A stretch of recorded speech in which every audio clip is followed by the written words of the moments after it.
sur le ministère de réconciliation. Tel est le thème sur lequel nous allons méditer aujourd'hui. Il est question d'amener les hommes à un point de décision, de leur faire comprendre qu'est-ce que Dieu a en réserve pour eux et de les aider à choisir entre les plans de Dieu et les leurs.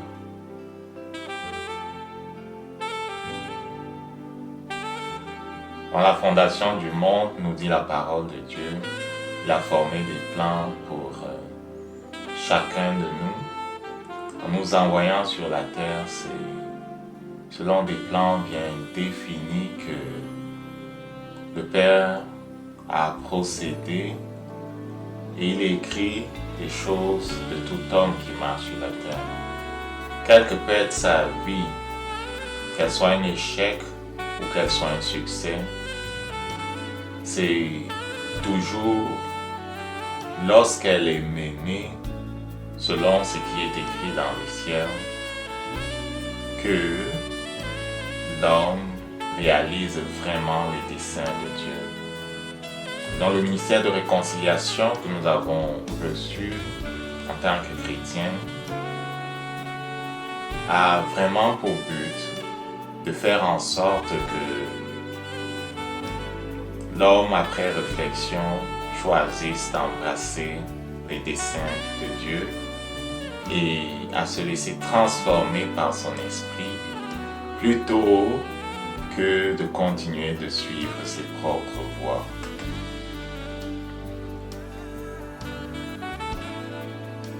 « 2 Corinthiens 5, versets 18 à 19. Et tout cela vient de Dieu qui nous a réconciliés avec lui par Christ et nous a donné le ministère de la réconciliation. Car Dieu était en Christ, réconciliant le monde avec lui-même et n'imputant point aux hommes leurs offenses. Et il a mis en nous la parole de réconciliation. » Donc, nous allons méditer sur ces deux versets pour comprendre qu'est-ce qu'on peut en tirer et appliquer à notre vie aujourd'hui pour aller encore et toujours plus loin. Première vérité qui sort de ce verset est que tout chrétien a le même mandat que Jésus-Christ. Lorsqu'il a fait de nous les enfants de Dieu par le Saint-Esprit, lorsqu'il a fait de nous des descendants de Jésus-Christ, Dieu nous a donné le même mandat que notre Seigneur Jésus-Christ qui est appelé dans les Écritures le premier-né de la nouvelle création. Donc il est venu sur la terre comme le nouvel Adam, il est allé à la croix à notre place, il est ressuscité des morts pour nous et en lui, Dieu a offert à la race d'Adam la possibilité de vivre à nouveau dans une intimité parfaite avec Dieu, de vivre à nouveau dans une relation parfaite avec lui. Jésus-Christ est venu réconcilier les hommes avec Dieu. À Antioche, on les a appelés du nom de chrétiens pour la première fois parce que ceux qui les regardaient avaient l'impression de voir Jésus-Christ en action, avaient l'impression d'entendre Jésus-Christ leur parler. C'est pour ça que, un peu comme pour se moquer d'eux, on leur donna le nom de chrétiens, des personnes qui étaient embaumées de la doctrine de Jésus-Christ. La première vérité qui sort des deux versets que nous avons lus, qui parlent de ce que nous avons reçu le ministère de la réconciliation comme chrétiens, et que le mandat de Jésus qui était de réconcilier les hommes avec Dieu est le mandat que nous avons reçu en tant que chrétiens. Nous les invitons à faire la paix avec Dieu par Jésus-Christ. La deuxième vérité qui ressort, c'est que nous sommes ses porte-voix. Nous parlons en son nom. Il nous a sortis du monde pour nous mettre à son service. Il nous a sortis du monde pour faire de nous des lumières et des sels là où il nous place. Dieu ne veut pas la mort du pécheur. Il les appelle à changer de vie, à embrasser ses plans. Nous sommes devenus lumière et sel pour porter son message à nos voisins, à nos collègues, aux membres de notre famille, à tous ceux qui autour de nous ne le connaissent pas encore. Sa parole de réconciliation, de vie, d'espoir et de paix a été plantée en nous par le Saint-Esprit. Et le Saint-Esprit que nous avons reçu est celui qui en nous fait l'œuvre de notre Dieu.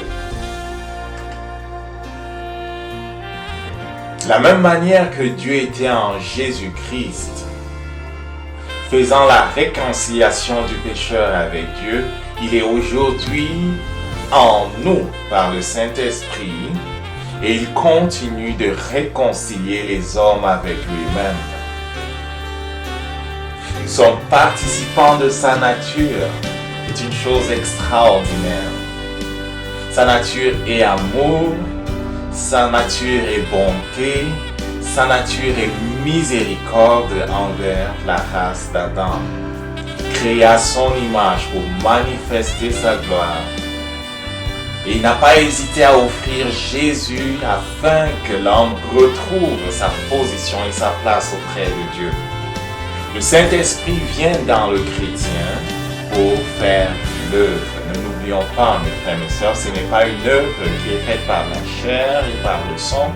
Ce n'est pas une œuvre qui est faite avec des moyens humains ou avec l'intelligence naturelle, mais c'est une œuvre qui est faite par le Saint-Esprit qui habite en nous. C'est encore la place de dire à tous ceux qui ne comprennent pas ou ne connaissent pas de quoi il est question lorsqu'on parle du Saint-Esprit. Il est question de l'Esprit de Dieu, de cette personne qui a été présentée par Jésus comme l'autre consolateur. Il est question de celui qui vient habiter en nous à Jérusalem le jour de la Pentecôte. Il est descendu sur les disciples. Jésus-Christ leur avait dit, ne quittez pas Jérusalem, attendez la promesse. C'était la promesse du Saint-Esprit, de l'Esprit de Dieu, qui devait venir habiter en nous, ceux qui croient, ceux qui se convertissent, pour faire l'œuvre de Dieu. Donc il est venu en tant que notre défenseur, en tant que notre enseignant, il est venu prendre la place de Jésus. Et comme chrétien, on a besoin de sa direction, de son enseignement. Il est celui qui nous transforme, il est celui qui nous enseigne, il est celui qui fait l'œuvre en nous. De la même façon que Jésus disait, le Père qui habite en moi fait les œuvres. Le chrétien qui comprend les choses spirituelles sait que c'est le Saint-Esprit qui habite en lui qui fait l'œuvre de Dieu.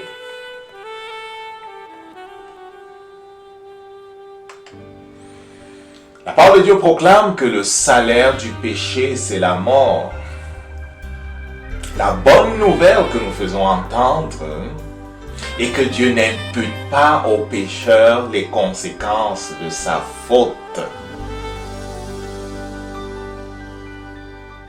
Dans la mesure où le pécheur se répand et accepte le plan de salut de Dieu qui est révélé par Jésus-Christ, Jésus-Christ devient son substitut. Le pécheur n'a pas besoin de payer pour son péché. Il n'a pas besoin de subir la mort. Jésus l'a subi une fois pour toutes, une fois pour tous ceux qui croient, pour tous ceux qui mettent leur confiance en lui. Dieu n'a pas voulu que l'homme soit séparé de lui éternellement. C'est pour ça que l'agneau de Dieu qui descend du ciel, par la perfection qui était sa perfection, est capable de porter sur lui nos fardeaux, de porter sur lui nos maladies, de porter sur lui nos iniquités, de descendre à notre place en enfer et de remonter de là après avoir satisfait la justice de Dieu. C'est le message de l'évangile, le message de la croix, que les ministres de réconciliation que nous sommes sont appelés à faire entendre jusqu'aux confins de la terre. Tout courageux cependant qui voudra porter lui-même le poids de sa faute boira jusqu'à la lie, boira jusqu'au bout la coupe de la colère de Dieu. Parce que la parole de Dieu, à quelque part, proclame aussi qu'il n'y a aucun juste sur la terre. Et donc, en partant, personne par lui-même ne peut rien produire à la face de Dieu comme œuvre qui soit un support pour le pardon de ses péchés. Donc, Jésus est le don gratuit de Dieu à tous ceux qui croient. Oui, mon frère et ma sœur, c'est bien le mépris du sang de Jésus qui mènera et qui mène les hommes en enfer.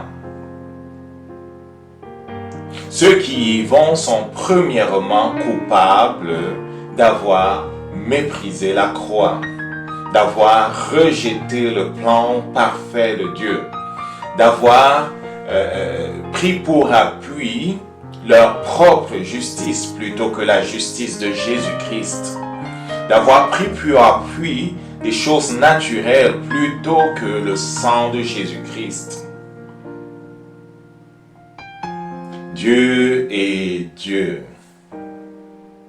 La solution au problème de l'homme viendra de Dieu. Il est au-dessus de nous. Il est plus grand que nous. C'est lui qui nous a fait. Il est le maître de nos vies et de notre destin. L'homme n'est pas le maître de sa vie. C'est Dieu qui en est le maître. Gloire soit rendue à Dieu, il est amour, il est miséricorde, il est fidélité. Voilà le message que nous devons faire entendre aux hommes et aux femmes. Voilà le mandat que Dieu nous donne. Pour aller plus loin dans la compréhension de ce que le Saint-Esprit veut nous faire saisir, je vais t'inviter à lire Matthieu chapitre 28, où Jésus-Christ envoie ses disciples.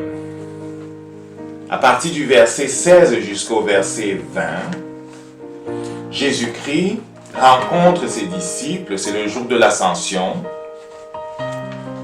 et il leur donne ses dernières paroles pendant qu'il était encore avec eux. D'autres paroles ont été données à l'Église et d'autres paroles par le Saint-Esprit continuent de nous venir du ciel. Jésus rencontre en vision plusieurs personnes à qui il parle des choses concernant leur vie, concernant son royaume. Dans Matthieu chapitre 28, Jésus-Christ est encore sur la terre, il s'apprête de monter. Le Saint-Esprit a fait ce rapport de ce qui s'est passé ce jour-là sur le mont des Oliviers. Les 11 disciples allèrent en Galilée, sur la montagne que Jésus leur avait désignée. Quand ils le virent, ils se prosternèrent devant lui, mais quelques-uns eurent des doutes. Jésus s'étant approché leur parla ainsi: « Tout pouvoir m'a été donné dans le ciel et sur la terre. Allez, faites de toutes les nations des disciples, les baptisant au nom du Père, du Fils et du Saint-Esprit, et enseignez-leur à observer tout ce que je vous ai prescrit. Voici, je suis avec vous tous les jours jusqu'à la fin du monde. Quand tu lis ce mandat de l'Église, quelle compréhension en as-tu? Qu'est-ce que Jésus attend de son Église?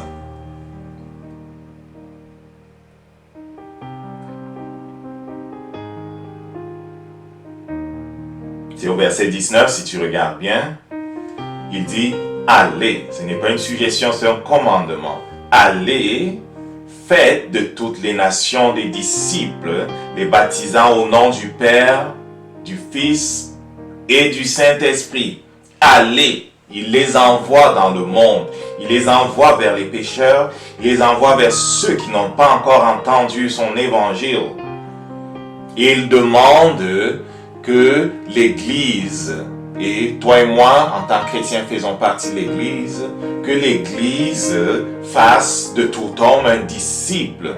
Un disciple est quelqu'un qui suit un maître. Il demande que tout homme soit fait suiveur de Jésus, disciple de Jésus.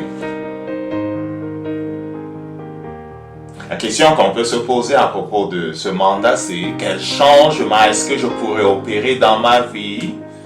Quel changement est-ce que je peux opérer dans ma vie pour remplir au mieux ce mandat en tant que disciple? Médite là-dessus, prie là-dessus. Le Saint-Esprit va te montrer les changements que tu pourrais opérer afin de commencer à jouer ce rôle comment dire ça? De personnes qui amènent les autres vers Jésus, qui fait des disciples. Dans Actes au chapitre 1, un autre texte qui est vraiment important de lire si on veut aller loin. Dans Actes au chapitre 1, au verset 4 et 5 et le verset 8, le Saint-Esprit a mentionné des choses qui sont tout à fait intéressantes à ce point de notre méditation. À partir du verset 4, je lis dans Actes au chapitre 1, « Comme il se trouvait avec eux, il leur recommanda de ne pas s'éloigner de Jérusalem, mais d'attendre ce que le Père avait promis. Ce que je vous ai annoncé, dit-il, car Jean vous a baptisé d'eau, mais vous, dans peu de jours, vous serez baptisés. » Cela veut dire immergés dans le Saint-Esprit. Au verset 8, il dit, « Mais vous recevrez une puissance, le Saint-Esprit survenant sur vous, et vous serez mes témoins à Jérusalem, dans toute la Judée, dans la Samarie et jusqu'aux extrémités de la terre. » Pourquoi les disciples devaient-ils attendre à Jérusalem? Tu peux voir qu'ils devaient attendre parce que c'est à Jérusalem que le Saint-Esprit devait tomber. Vous recevrez une puissance, le Saint-Esprit survenant sur vous. Pourquoi ils devaient attendre? Ils devaient attendre parce que le rendez-vous était à Jérusalem. Nous devons apprendre à discerner ce que dit le Saint-Esprit pour ne pas manquer les rendez-vous qu'il nous fait. La provision que nous donne le Père ne se trouve pas n'importe où. Elle se trouve sur le terrain de l'obéissance. Elle se trouve à la place qu'il a indiquée. Et le meilleur moyen de savoir quelle est la place qu'il a indiquée, c'est de regarder dans la parole. C'est de regarder attentivement chaque promesse.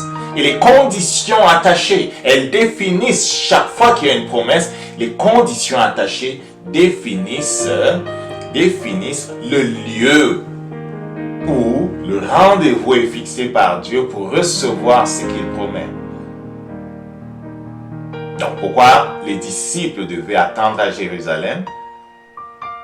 Parce que Jérusalem, c'est le lieu du rendez-vous. Le Saint-Esprit ne devait pas tomber à Bethléem ou à Nazareth. Il devait tomber pour la première fois à Jérusalem.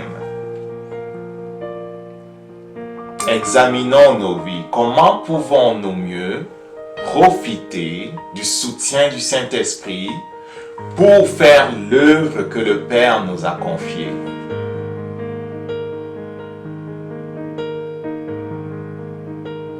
Autre chose qui est importante de faire, c'est méditer sur la présence du Saint-Esprit en nous. Quelle place est-ce que je lui donne? Est-ce que le Saint-Esprit se sent prisonnier en moi? Ou est-ce qu'il est le maître? Est-ce que je me soumets à sa voix? Elle n'est pas forte, sa voix, elle est très douce. Heureusement, il parle comme la parole dont il est l'auteur. Donc, si je suis confus, je peux consulter la parole. Marcher par le Saint-Esprit, c'est marcher par la parole. Donc, méditons sur la présence du Saint-Esprit en nous et regardons notre marche. Que pouvons-nous faire pour lui donner plus de place? C'est lorsqu'il a plus de place que nous sommes dans notre conduite les disciples de Jésus. Que les hommes nous voient ou voient Jésus à travers nous, entendent Jésus à travers nous. C'est ce qui s'est passé en Antioche, n'oublie pas. Lorsque pour la première fois, on les nomma du nom de Jésus. Ils avaient donné de la place au Saint-Esprit. Le Saint-Esprit était leur défenseur. Jésus-Christ avait dit, il est avantageux pour vous que je m'en aille. Et lorsque je me serai en allé, le Saint-Esprit viendra. Et l'Église doit, si elle veut représenter Jésus, faire place au Saint-Esprit. Pour ce qui est des requêtes, je propose celle-ci. Père, apprends-moi à marcher par le Saint-Esprit, parler par lui, agir par lui. Apprends-moi à le laisser faire. Oui, que le Saint-Esprit prenne vraiment sa place de maître en nous. Voilà quelle doit être notre prière. Elle glorifie Dieu. Saint-Esprit est celui qui vient de la part du Père pour nous faire connaître Jésus-Christ. Il prend ce qui est en Jésus et nous le donne. Nous devons rechercher son amitié, sa connaissance, parce que c'est par lui que l'on connaît Jésus. Et donc une prière que l'on peut faire, c'est Saint-Esprit, je veux te connaître de plus en plus. Je veux être un instrument entre tes mains. Je décide de lire la parole que tu as mise à la disposition de l'Église en comptant sur ton soutien pour la comprendre et pour grandir.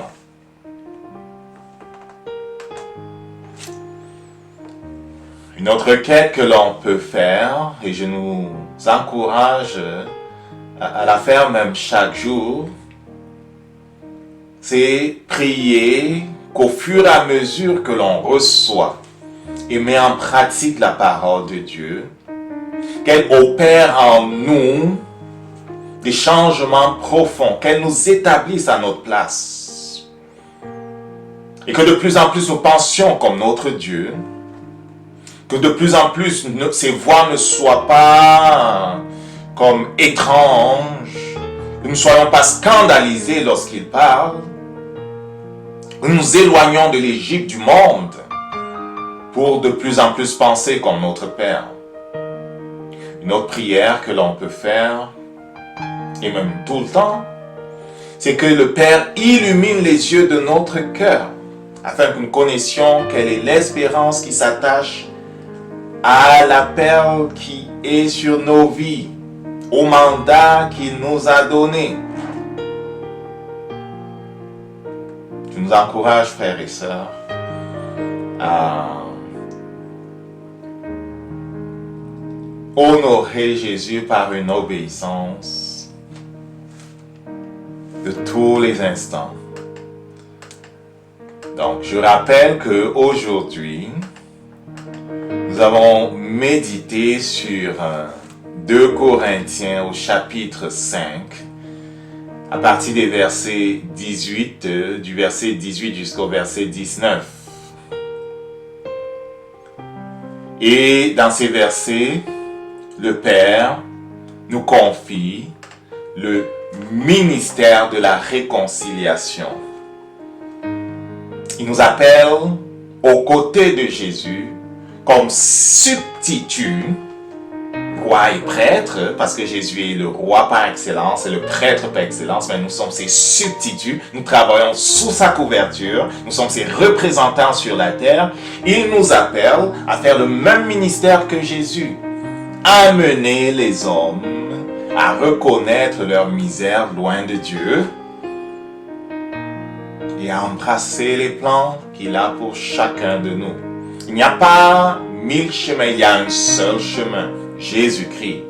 Et une fois qu'on l'a reçu et qu'on a reçu le Saint-Esprit qui est donné de sa part, on est équipé pour faire son œuvre.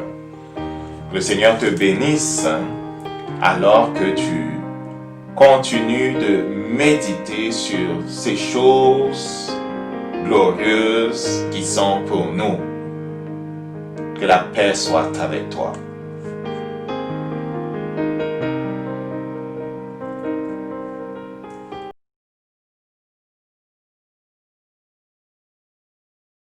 Tu es malade, tu souffres dans ton corps, je voudrais prier pour toi.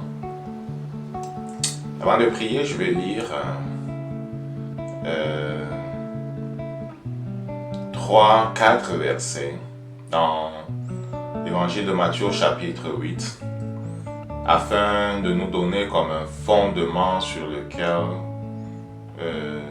nous reposer au moment où nous voulons recevoir dans notre corps la provision qui est la nôtre en tant que croyant, en tant qu'enfant de Dieu. Et quand bien même tu ne serais pas enfant de Dieu, si tu tournes les regards vers l'Éternel simplement en t'appuyant sur le fait qu'il est miséricordieux et que par Jésus-Christ il veut toucher les hommes, eh bien tu recevras de sa main. Il est amour. Donc, dans Matthieu au chapitre 8, à partir du verset 14, nous lisons: Puis Jésus étant venu dans la maison de Pierre, vit la belle-mère de Pierre qui était au lit et qui avait la fièvre. Et lui ayant touché la main, la fièvre la quitta. Et puis elle se leva et les servit. Dans Marc, et dans d'autres versions, dans d'autres évangiles, tu liras qu'il menaçant en fait la fièvre. C'est pas qu'il a simplement touché la main. Quand il a touché la main de la belle-mère de Pierre, il a menacé la fièvre. Et la fièvre l'a quitté. Il veut te faire remarquer que Jésus-Christ est celui qui a parlé au figuier. Il est celui qui nous a appris que la parole de Dieu a autorité sur tout. Puisqu'elle a tout créé, elle a autorité sur tout. C'est par elle que le royaume de Dieu est établi. Partout où Satan a fait des choses, c'est par la parole de Dieu, par la proclamation de la parole de Dieu, que le règne de Dieu est établi. Au verset 16, le soir étant venu, on lui présenta plusieurs démoniaques, desquels il chassa par sa parole, les esprits malins, et guérit tous ceux qui se portaient mal, afin que fût accompli, verset 17, Matthieu 8, verset 17, afin que fût accompli ce dont avait parlé le prophète Isaïe, disant: il a pris nos langueurs, il a pris nos maladies. Lui secondit, le verset 17, afin que s'accomplisse ce qui avait été annoncé par Isaïe le prophète. Il a pris nos infirmités, il s'est chargé de nos maladies. Il cite ici Ésaïe 53. Dans Ésaïe 53, le prophète, 700 ans avant que cela n'arrive, décrit la crucifixion de Jésus. Alors que Jésus délivre les personnes opprimées par les démons et guérit plusieurs malades, le commentaire que le Saint-Esprit fait est que la libération de ces hommes et de ces femmes qui étaient oppressés par les démons dans leurs âmes, dans leur corps, dans leur esprit. Ces personnes qui étaient malades, le Saint-Esprit fait le commentaire que en administrant la délivrance et la guérison, Jésus-Christ accomplissait Ésaïe 53. Jésus-Christ accomplissait Ésaïe 53 qui a trait à sa crucifixion. Dans la crucifixion de Jésus-Christ, l'agneau de Dieu, se trouve la libération de tous ceux qui tournent les regards vers lui.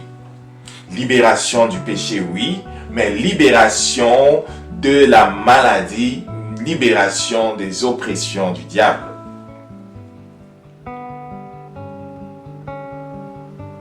Je veux que tu mettes maintenant la main là où tu as mal. Et je vais prier. Pendant que je prie, je t'invite à ne pas prier. Et pour ceux qui aiment parler en langue, tu arrêtes de parler en langue. Tu reçois simplement. Pendant que je veux proclamer la parole de Dieu sur toi, le Saint-Esprit va faire son œuvre. Les anges du ministère de la guérison vont agir pour toi. Ils sont ceux qui obéissent à la voix de la parole de Dieu. Père, je te rends grâce pour Jésus qui à la croix s'est chargé de toutes nos maladies, de toutes nos infirmités. Par la puissance du Saint-Esprit, au nom de Jésus, je prends maintenant autorité sur tout esprit d'infirmité à l'œuvre dans la vie de mon frère, de ma soeur, dans la vie de cette personne qui, quoiqu'elle n'est pas chrétienne, met sa confiance en toi. Je prends autorité sur ces esprits d'infirmité que je réprime par la puissance du Saint-Esprit, que je lis par la puissance du Saint-Esprit, que j'expulse de leur corps, de leur vie, par la puissance du Saint-Esprit. Esprit de vie, touche et délivre. Esprit de vie, touche et guérit. Esprit de vie, touche et délivre. Esprit de vie, glorifie Jésus. Regarde, Père, le sang devant toi sur le propitiatoire où Jésus l'a déposé. Ce sang parle de la guérison des nations. Ce sang parle du salut des nations. Ce sang parle du salut et de la délivrance de tous ceux qui croient. Que soit brisée la puissance de la mort dans la vie de cette personne et que soit manifestée la vie. Cancer, je te maudis au nom de Jésus. Maladie de quelque nature que tu es, je te maudis au nom de Jésus.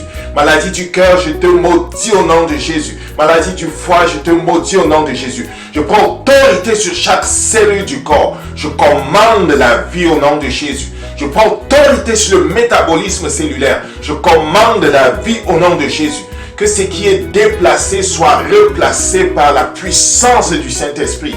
Le cœur fonctionne parfaitement, l'estomac fonctionne parfaitement, les reins fonctionnent parfaitement, les vaisseaux sanguins fonctionnent parfaitement, le cerveau fonctionne parfaitement, la langue fonctionne parfaitement, ce qui a été touché par Satan fonctionne parfaitement. Tu es renouvelé dans chacune de tes cellules par la puissance de vie du Saint-Esprit au nom de Jésus.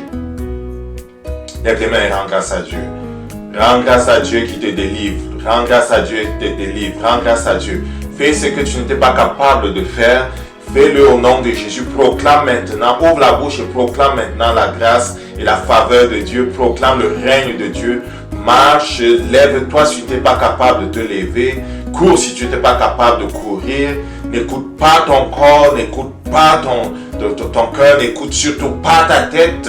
Il est question des choses spirituelles, il est question des choses de Dieu. Le royaume de Dieu est établi par la parole de Dieu. Que la parole de Dieu donc ne quitte pas ta bouche. Je t'invite à méditer ces textes de Matthieu chapitre 8, les versets comme on a lu 14 à 17 et spécialement 16 à 17, et de les méditer et de te réjouir dans la présence de Dieu matin, midi et soir de ce que en Jésus est ta délivrance. Et proclame-le matin, midi et soir. N'écoute pas la douleur. Et si jamais la douleur qui est partie revient, ouvre la bouche et dis, douleur, tu n'es pas à moi, tu n'as rien à faire avec moi, je n'ai rien à faire avec toi, tu quittes ma vie. Tu prends autorité et tu parles avec sévérité à la douleur si jamais elle revient.